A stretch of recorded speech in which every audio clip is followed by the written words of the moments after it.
Hello, welcome back to the playlist of topics on regression models and statistical machine learning. I am Hemakumar Kasala, and as part of this video, we learn in detail about the observations in the sample that are potential outliers that can influence the model parameters significantly. In this part of the video, we learn about standardized or more precisely studentized residuals as a measure to quantify and flag the outliers. We learn two kinds of studentized residuals, namely internally studentized and externally studentized residuals. And we learn about other statistical measures like DFFITS and Cook's distance that can be used to identify or flag the influential observations directly, bypassing the steps to detect whether they are highly leveraged data points or outliers. Let's get into the video. Lecture 12. Multiple linear regression, outliers and influential data. How do we identify or flag a response as an outlier? An outlier is a large residual. How large a residual is qualified or flagged as an outlier? Let's learn. Residual at ith instance equals observed response at ith instance minus predicted response at ith instance, given by resid I equals yi minus yi hat. Since resid I is the difference between the observed response and the predicted response, the unit of resid I is same as that of the response variable. Judgments on how big a residual is cannot be made based on its value. We need relative measures for the residuals instead of values in their respective units. Hence, resid I should be standardized in order to judge how big the resid is. Standardization provides relative measures. Standardized resid I is given by Ri equals yi minus yi hat divided by SEI, where SEI is the estimated standard deviation of error at ith data point.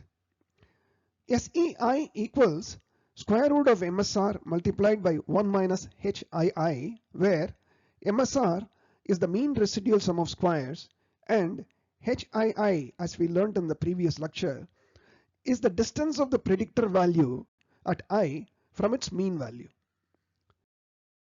Standardized resid I therefore is Ri equals yi minus yi hat divided by square root of MSR multiplied by 1 minus HII.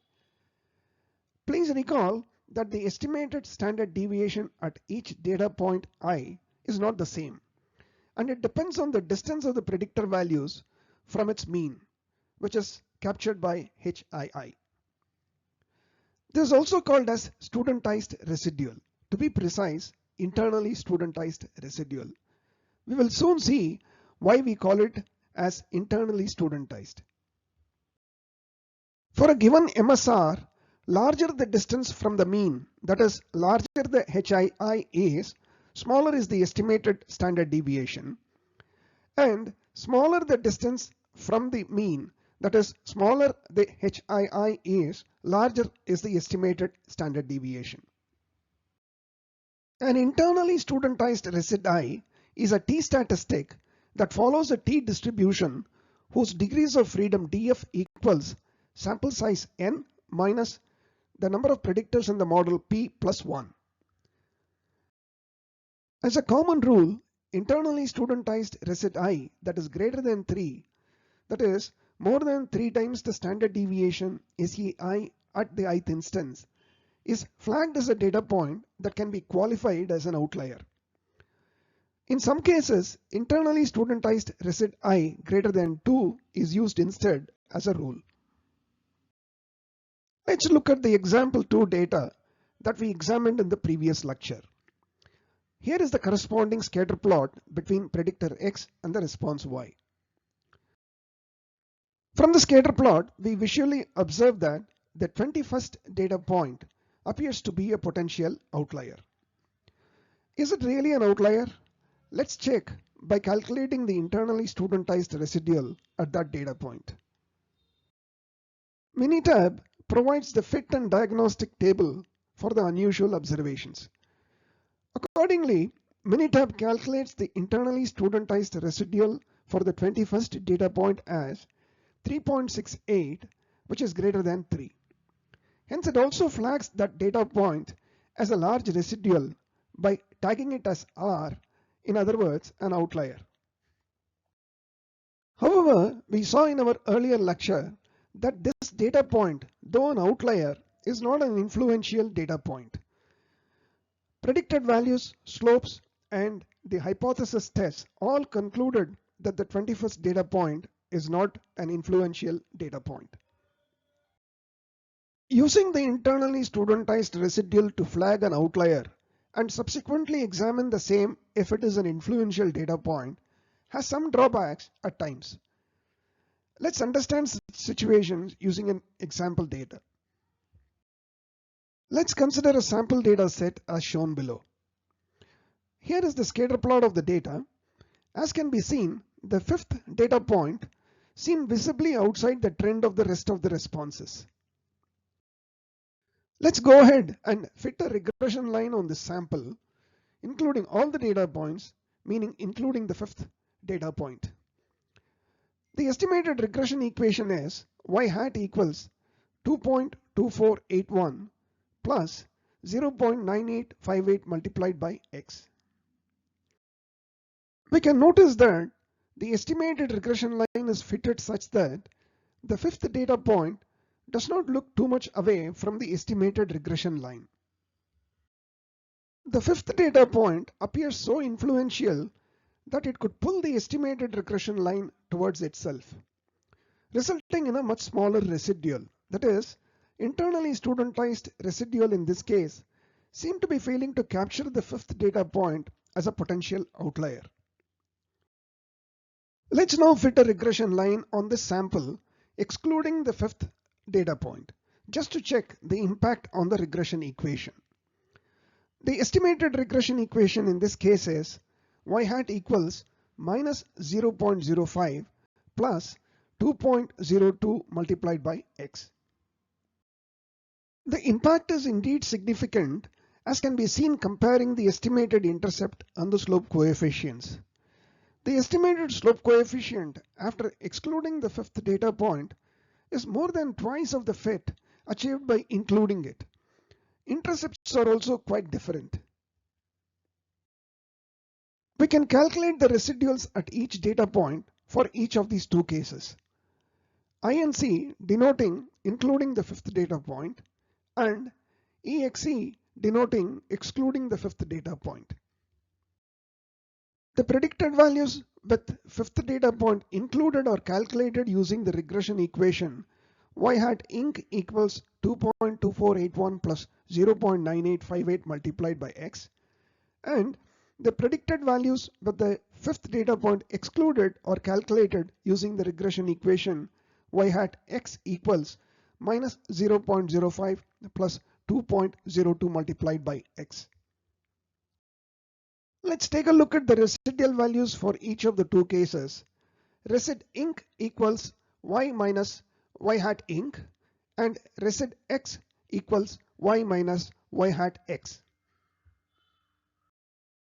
The calculated residual at the fifth data point when it is included in the regression model is given by resid inc equals minus 1.1487 and the calculated residual at the fifth data point when it is excluded in the regression model is given by resid x equals minus 6.09.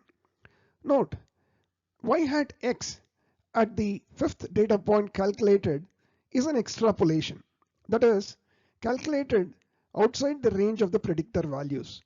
Though this is not recommended, it is extrapolated here just for illustrating the influence of large outliers. Note, the absolute value of the residual calculated by excluding the fifth data point is quite large as compared to the case where it is included. Thus, exclusion of the data point helps in identifying the actual influence of the data point on the regression fit and also helps in flagging the residual as an outlier more precisely. Therefore, the internally studentized residual has drawbacks in case of the data points that can exercise excessive influence on the regression fit. The alternative standardized residual that overcomes the above drawback is the externally studentized residual. The residual x at the fifth data point, which equals minus 6.09, is nothing but the externally studentized residual. The residual x column below shows only one externally studentized residual, which is at the fifth data point, and the rest are not, because these residuals are calculated for those data points that are included in arriving at the estimated regression equation. The externally studentized residual is calculated for each data point separately. The externally studentized residual is calculated for each data point by dropping that particular data point I alone from the sample, arrive at the regression equation from the rest of the data points in the sample, that is excluding the data point at I, calculate the standardized residual at that data point at I which is dropped by subtracting the predicted response yi hat at that dropped data point from the observed value of the response yi, and repeat this exercise for every individual data point in the sample. Let's illustrate the steps using a simple linear regression case. Step 1. Dropping a particular data point I alone from the sample. The scatter plot we arrive at is as shown below. We drop the third data point, that is I equals 3 here. Step 2. Fit the regression line. Calculate the externally studentized residual at I equals 3, that is at the data point that was excluded, using the regression fit arrived after excluding the ith data point. Repeat steps 1 to 3 for every data point in the sample. Externally studentized residual at IRI is calculated using the same formula that was applied for calculating the internally studentized residual resi. Ri equals yi minus yi hat divided by square root of MSR multiplied by 1 minus hii, except that the predicted value at I, yi hat, is calculated from the estimated regression function obtained by dropping the predictor value at I. Like in the case of internally studentized residual, the externally studentized residual is a t-statistic that follows a t-distribution whose degrees of freedom df equals n minus p plus 1. The common rule applied for internally studentized residual is applied as is for the externally studentized residual as well. That is, absolute value of externally studentized residual greater than 3 or 2 in certain cases is flagged as a data point that can be qualified as an outlier.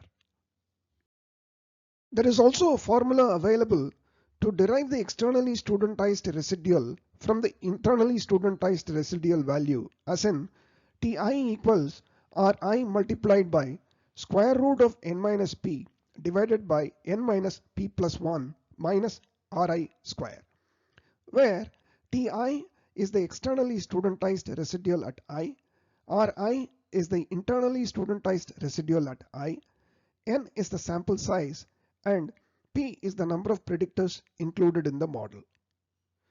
Externally studentized residual is more effective than the internally studentized residual on most of the occasions. So far, in this lecture and the previous one, we spent time on understanding the measures like HII, which is the distance of the predictor value from their mean, and TI or RI, that is the internally or externally studentized residuals, in order to identify and flag high leverage data points and outliers respectively. However, whether the observations flagged as high residuals or outliers are influential had to be still evaluated from their influence on predicted values, slope coefficients, and hypothesis tests. Alternatively, there are statistical measures available that can directly flag the data points that are influential. Let's learn two of such measures here. The first one is difference in fits, in short DFFITS, and the second one is the Cook's distance. Let's start with difference in fits, that is DFFITS. As the name suggests, this statistic is a measure of the difference in the predicted values, in other words the regression fits, at the ith data point between the one predicted by including the data point at I and the one predicted by excluding the data point at I. Let's illustrate with an example. Here is the regression fit with fourth data point included in the model, and this is the regression fit with the fourth data point excluded from the model. At the fourth data point, the difference in the predicted values is as shown below. The difference in the predicted values can be calculated by substituting the value for x in the two different regression equations shown above and subtracting one from the other. One can see the upward pull on the fitted regression line towards the fourth data point when included in the model. The extent of the pull on the regression line fit towards a data point is a measure of the influence that a particular data point can exercise on the regression fit. The actual formula for DFFITS is as follows. DFFITS at I equals yi hat minus yi dash hat divided by square root of MSR I dash multiplied by HII, where yi hat minus yi dash hat is the difference between the predicted values at ith data point. Yi hat is the predicted response at I when ith data point is included, and yi dash hat is the predicted response at I when the ith data point is excluded. MSR I dash is the mean residual sum of squares calculated with respect to the estimated regression equation obtained by excluding the ith observation. HII is the distance of the ith observation from the mean of the predictor values that includes the ith observation. DFFITS at I is a standardized measure. As you can see that the difference in the predicted responses yi hat minus yi dash hat is divided by the estimated standard deviation of the predicted values given by square root of MSR I dash multiplied by HII at the ith observation. Unit for DFFITS at I is the estimated standard deviation of the predicted values, that is square root of MSR I dash multiplied by HII at the ith observation. Note, square root of MSR I dash multiplied by HII is the estimated standard deviation of the predicted values, not the residuals at the ith observation. We already learned that the estimated standard deviation of the residuals is given by square root of MSR I dash multiplied by 1 minus HII. Difference in the predicted responses yi hat minus yi dash hat is measured in terms of the number of estimated standard deviation of the predicted values, that is square root of MSR I dash multiplied by HII at the ith observation. An observation at I is deemed influential when the absolute value of DFFITS at I is greater than 2 multiplied by square root of p plus 2 divided by n minus p plus 2, where p equals the number of predictors included in the model and n is the sample size. Note, the decision making using the above comparison should be treated as a guideline and not the final decision. It's not a hard and fast rule. A more subjective way to use is to identify that data point whose DFFITS at I sticks out from the rest. Finally, concluding an influential data point should be a qualitative judgment. Let's understand DFFITS with example 3 data that we introduced in the previous lecture. The data point, that is the observation at 21, is the data point of interest. Let's check that using DFFITS at I. Here is the DFFITS at I calculated for each of the data points using Minitab. DFFITS at I calculated for the observation at 21 is minus 1.23842. The absolute value of DFFITS at I should be compared against 2 multiplied by square root of p plus 2 divided by n minus p plus 2, which equals 2 multiplied by square root of 1 plus 2 divided by 21 minus 1 plus 2, which is 0.817. The absolute value of DFFITS at I equals 1.23842 is greater than 0.817. Therefore, DFFITS at I flags the data point or observation at 21 as an influential data point. However, we saw as part of our previous lecture that this data point at 21 does not significantly influence the predicted values, slopes, or the hypothesis test, and hence not an influential data point. Therefore, use DFFITS at I as a warning and evaluate the regression results with and without the data point and make conscious decisions. Now let's take example 4 data and understand how precise is DFFITS I in flagging the influential data point. The data point at 21 is the data point of interest. Here is the DFFITS at I calculated for each of the data point using Minitab. DFFITS at I calculated for the data point at 21 is minus 11.467.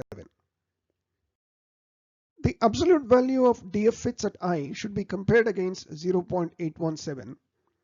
The absolute value of DFFITS at I equals 11.467 is greater than 0.817. Therefore, DFFITS at I flags the data point at 21 as an influential data point. We saw as part of our previous lecture that this observation at 21 does significantly influence the predicted values and the slopes, though not the hypothesis test, and hence is indeed an influential observation or a data point. This is the case where DFFITS precisely flags an influential data point. That's about DFFITS. Let's move on to the next topic now. Cook's distance is the second statistical measure to identify and flag the influential data points or observations. Denoted by di, Cook's distance is defined as di equals yi minus yi hat the whole square divided by p multiplied by MSR multiplied by hii divided by 1 minus hii the whole square. While the first part of the above expression captures the residual or the error part, the second part captures the distance of the predictor values at I from their mean. As a guideline, the value of di greater than 0.5 and less than 1 is treated as a possible influential data point requiring further attention for conclusion. Value of di greater than 1 is treated as a highly possible influential observation, and value of di sticking out distinctly from the rest of the values is treated as an almost certain influential data point. Let's revisit our examples to check out using the Cook's distance. Here is the example 3 data and the scatter plot. Cook's distance from Minitab for data point at 21 given by di equals 0.701965. di at 0.701965 is greater than 0.5 but less than 1.0. Therefore, as per the guideline, di suggests that the data point or observation at 21 is a highly possible influential data point. However, as per our previous analysis, we found that data point at 21 is not an influential data point. Let's move on to example 4 dataset and the scatter plot. Cook's distance from Minitab for data point at 21 is given by di equals 4.04801. di at 4.04801 is not only greater than 1 but sticks out from the rest of the di values as well. Therefore, as per the guideline, di suggests that the data point or observation at 21 is a highly certain influential data point. And as per our previous analysis, we indeed found that the observation at 21 is an influential data point. We have so far learned how the statistical measures like high leverage data points using distances denoted by HII, studentized residuals, DFFITS, and Cook's distance vary in going about identifying the influential observations or the data points. How do we go about dealing with such data points in model building once identified as influential? Deleting the influential data points could be one option, but certainly not the default option. However, under the following very carefully evaluated reasons, one can delete such observations or data points. 1. Erroneous data entry or data collection or procedural error. 2. Not representative of the population under the intended study. Do not fail to document the reasons when data points or observations are deleted for the above reasons. In case it was not easy to arrive at objective reasons to delete such data points, carry out the regression analysis twice. One by including those influential data points and two by excluding them. And share the results of both the analysis. The second option is to check if all important predictors are included or any missed out. If so, include them. If any interaction terms are missing, identify and include them. If there exists a nonlinear relationship that is missed out, choose the transformation where appropriate.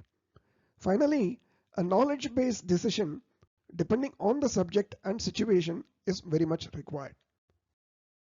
That brings us to the end of the lecture on influential data, especially the observations that are outliers in multiple linear regression models. See you soon back with the next lecture on this topic on multiple linear regression models. Bye for now.